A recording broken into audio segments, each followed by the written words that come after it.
Hi everyone, how are you doing? God has been faithful. My sermon today is, what is the spirit of the antichrist?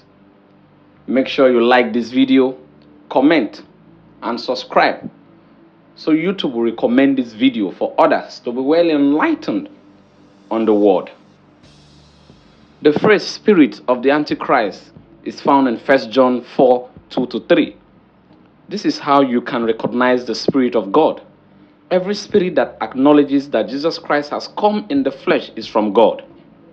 But every spirit that does not acknowledge Jesus is not from God, this is the spirit of the Antichrist, which you have heard is coming and even now is already in the world. It's vital to understand the context of John's statement, a predominant world view when he wrote this letter suggested that diverse spirits were at work in the world. Many false teachings, mystery religions, spiritual experiences, and variations of Christianity were emerging at that time. The spiritual atmosphere was not unlike the one present in our world today. People entertained countless views regarding truth. John presented a definitive solution for wading through this variety of beliefs and teachings. He instructed his readers to pay attention and test the spirits. Dear friends, do not believe every spirit, but test the spirit to see whether they are from God, because many false prophets have gone out onto the world.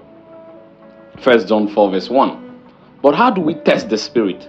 How can we discern which teachers are impacting truth? How do we recognize the spirit of the Antichrist?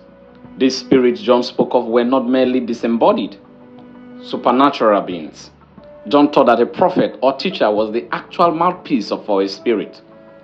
Spiritual doctrines are promulgated through human spokespersons.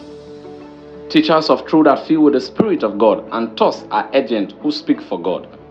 Teachers of falsehood are spreading the doctrines of demons. 1 Timothy 4:1.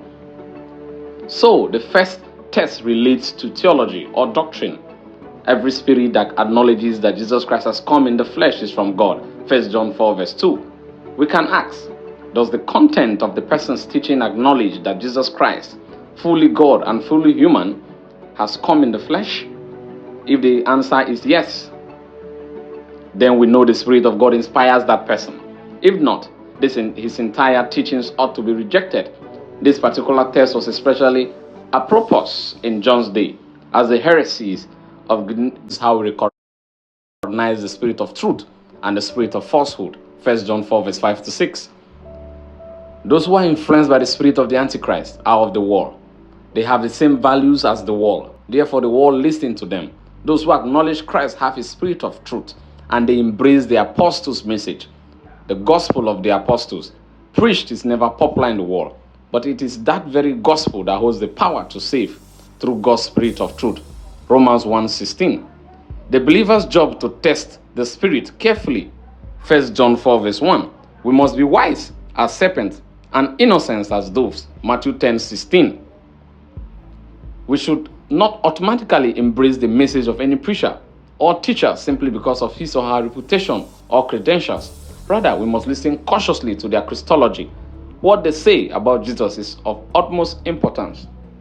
Thank you for watching this video to the end. Don't forget to subscribe and turn on the notification bell so you can get notified whenever we post a new video. God bless you.